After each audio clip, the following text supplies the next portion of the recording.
Selamat sore waktu Surabaya, Sidoarjo ya. Mumpung sore hari pencahayaannya masih bagus sekali, saya kesempatan kali ini mau bercerita kepada Anda tentang kegiatan hari ini. Jadi saya ketika jam 8:30 itu langsung menuju ke warkopnya Cangkrok ya, di daerah Semampir dekat dengan Bandara Juanda Surabaya. Sebenarnya Sidoarjo tapi masuk Surabaya. Lalu ngopi-ngopi dulu di sini. Kemudian habis itu langsung cabut ya untuk biasa door to door. Kali ini wilayah yang saya tuju adalah di belakangnya Pondok Chandra. Di situ ada perumahan-perumahan dan kaflingan. Itu ada kaflingan nggak tahu nama kaflingannya ya, Gria Kartika Chandra atau apa. Juga ada Alana ya. Di situ ada perumahan Alana di situ. Saya nyacak dulu di kaflingannya, saya coba telusuri jalan. Setiap ada pasir yang numpuk di depan atau batu bata merah yang numpuk di depan, hebel yang numpuk di depan, istilah kata itu ada bangunan yang sedang digarap, saya mampir. Kemudian keluarkan jurus utama yaitu kartu nama. Saya minta ketemuan dengan kepala tukangnya atau Pak Mandor. Itu saya langsung bilang, Pak, permisi mau nawarkan pagar sama kanopi, mau nawarkan railing. Masih jauh mas, biasanya gitu kan. Ya saya maklumi karena memang bangunan masih berdiri kan. Ya biasanya setelah 3 bulan lah, 3 bulan itu baru mungkin itu bisa cari-cari info tentang pagar, tentang kanopi, tentang plafon mungkin, atau interior yang lain mungkin itu bisa saya bantu. Dan saya terus terang tidak pernah lupa untuk minta nomor telepon, karena minta nomor telepon ini penting sekali. Entah itu mandornya, syukur-syukur bisa tuan rumahnya. Biasanya tuan rumahnya tidak di lokasi ya, biasanya bekerjanya diserahkan ke mandor atau kepala tukang. Itu saya selalu minta nomor teleponnya, itu saya minta. Kemudian baru nanti bisa di follow up ya, kemungkinan butuh, atau Pak Mandor kan biasanya banyak kerjaan juga di lokasi yang lain, mungkin bisa pakai jasa dari jualpagarkanopi.com. Nah seperti itu. Langsung ke Alana itu saya juga ke perumahan biasa, naruh SIM ya, naruh KTP, saya taruh SIM di situ. Masuk ke Alana juga itu batu hebel atau pasir yang di depan itu baru saya masukin. Nah masuk perumahan itu dan rata-rata semuanya ya sekarang ini kan pagernya minimalisan, semuanya itu minimalisan. Tapi saya tadi mendapatkan rumah pagernya itu pagar klasikan Pak Bro. Jadi rumahnya memang minimalis tapi pagernya klasikan, bagus banget. Jadi ya biasanya kalau pagar klasikan, pagar tempah gitu ya, itu kan biasa di perumahan-perumahan mewah, dan mungkin yang mewah sekali ya, itu baru pakai pagar-pagar tempah seperti itu. Tapi kalau sekarang itu rata-rata perumahan dengan harga 1-2 M, pagarnya saja pagar minimalis ya, kanopi minimalis ya. Mungkin mentok-mentoko itu industrial ya, pakai expanded begitu. Jadi saya keliling seperti itu, cari-cari lokasi atau rumah yang masih dibangun, lalu mulai curi start untuk ya nawarkan barangkali bisa jadi rezeki ya. Nah setelah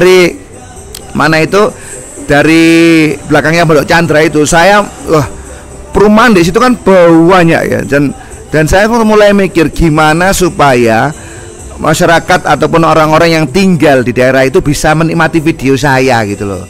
Bisa ibaratnya ikut ndelok video ini, ada informasi bengkel untuk pagar kanopi ya gitu. Itu pengen gaya apa ya, gaya sekiranya yang bisa dilihat daerah-daerah situ. Saya masih masih cari-cari lah, karena memang potensial ya. Mungkin info-info tentang pagar kanopi ya itu bisa didengar di daerah tersebut ya, untuk lokasi itu saja. Lalu saya langsung ke arah Tambak Oso ya. Dulu Tambak Oso itu kalau saya inget-inget itu kan jalan yang sekarang saya lewati itu pernah saya lewati ketika dulu masih jalan setapak, dan lewat situ dulu itu tidak berani kalau satu orang. Saya masih ingat itu, waktu itu siapa ya, Raidong, saya, Imet, itu ke daerah Tambak Oso itu pakai 2 atau 3 sepeda itu jalan ke situ. Sekarang waduh los dan banyak sekali berdiri perumahan di situ. Nah setiap ada perumahan itu saya belokin. Ada juga rumah yang saya dapatkan belum ada pagernya, saya kok nggak ada orangnya, saya taruh kartu nama. Ya pingin misalnya nanti daerah situ yang mau dibikinkan kanopi atau mau dibikinkan pagar bisa lewat jasa kita ya, dijual pagarkanopi.com. Ada juga saya langsung ke daerah Wiguna itu juga mampir, ada perumahan yang sedang digarap gitu, kemudian saya tawarkan kartu nama. Ada juga pokoknya daerah situ sekarang ya, Surabaya Timur itu sudah jadi wilayah hunian, dan hunian kan tentu butuh paling enggak ya pagar atau kanopi atau interior misalkan, atau kitchen set, atau misalkan pekerjaan tambal sulam ya, mungkin saja bisa nyacak ya. Dan satu juga aktivitas yang mungkin saya rasa wajib bagi saya pribadi itu ya door to door seperti itu. Karena onlinean seperti ini kan itu di luar waktu kita ngerjakan kerjaan fisik ya, entah ada garapan gitu, kita ngatur anak-anak misalkan, atau garapan rumahan saya sendiri biasa ambil dokumentasi dan laporan ke tuan rumah. Tapi saat sekarang ini, saat garapan ini kosong ya, mau nggak mau itu harus door to door. Waduh, ono apa itu krok, ono kebakaran ya. Oke, lanjut ya. Jadi di situ kemudian saya juga habis itu pulang ke Semolowaru.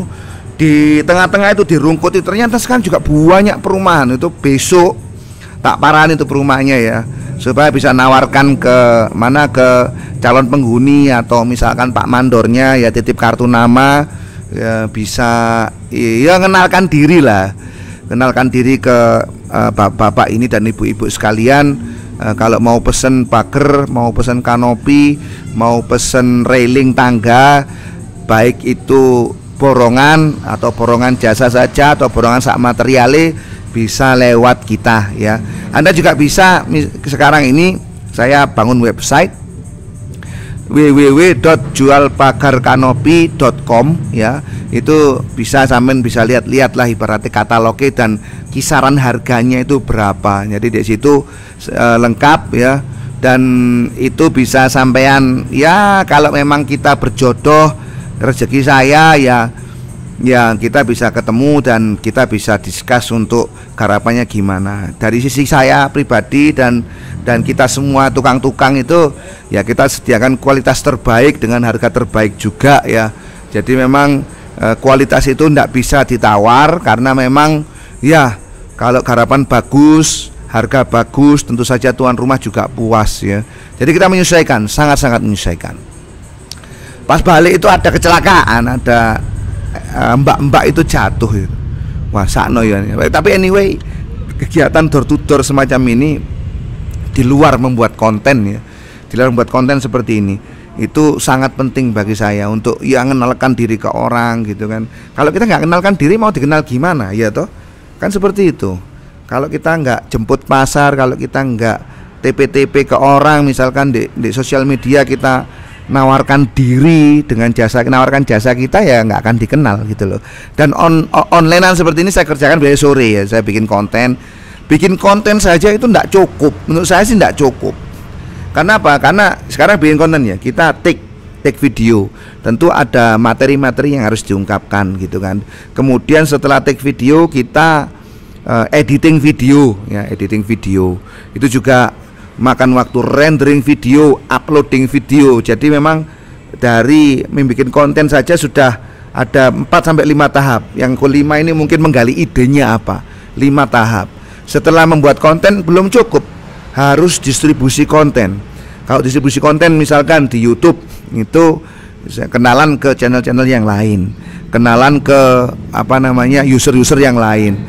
Di Facebook kita buat konten, di Facebook kita kenalan dengan akun-akun yang lain, mengenalkan diri gitu loh. Dan itu harus kuantitatif ya, artinya praktikal dan kuantitatif. Nggak bisa kita distribusi ke 1-2 orang, nggak bisa, harus 10, 20, 30, 50 orang per hari. Kita kenalkan diri kita ke mereka-mereka ya, kalau memang berkenan dengan adanya jual pagar kanopi ya monggo. Jadi seperti itu, barulah nanti bisa dilihat efektivitasnya gimana, apa ada respon atau ada misalkan orang bertanya ya kan. Belum lagi nanti kita bikin iklannya dulu di marketplace, misalkan di Facebook marketplace yang gratisan ya. Ini masih organik, artinya Kita nggak keluar duit, tapi keluar tenaga untuk mengenalkan diri kita. Kalau ada duit, ya kita bakar saja. Mungkin kita ready 2-3 juta sampai 5 juta untuk ngiklankan postingan ataupun konten yang kita bikin. Jadi memang ini caranya beda-beda, tetapi memang ya tadi itu semuanya balik nanti itu ke rezeki-rezekian. Namun offline dan online harus dikerjakan. Menurut saya sih offline dengan door to door, kemudian kalau online-nya ya dengan bikin konten, mulai buat konten, distribusi konten sampai kenalkan diri dan macam-macam. Baiklah, itu saja ya, sudah 10 menit. Kita akan jumpa di lain kesempatan. Terima kasih sudah menyimak sejauh ini. Jangan lupa kunjungi juga akun-akun kita ya, dimulai dari di TikTok, WA sajalah, WA dan juga websitenya di www.jualpagarkanopi.com. Terima kasih, syukron jazilan kamsiah. Jumpa lagi di lain kesempatan. Assalamualaikum warahmatullahi wabarakatuh. Salam sejahtera untuk jenengan semua. Bye bye.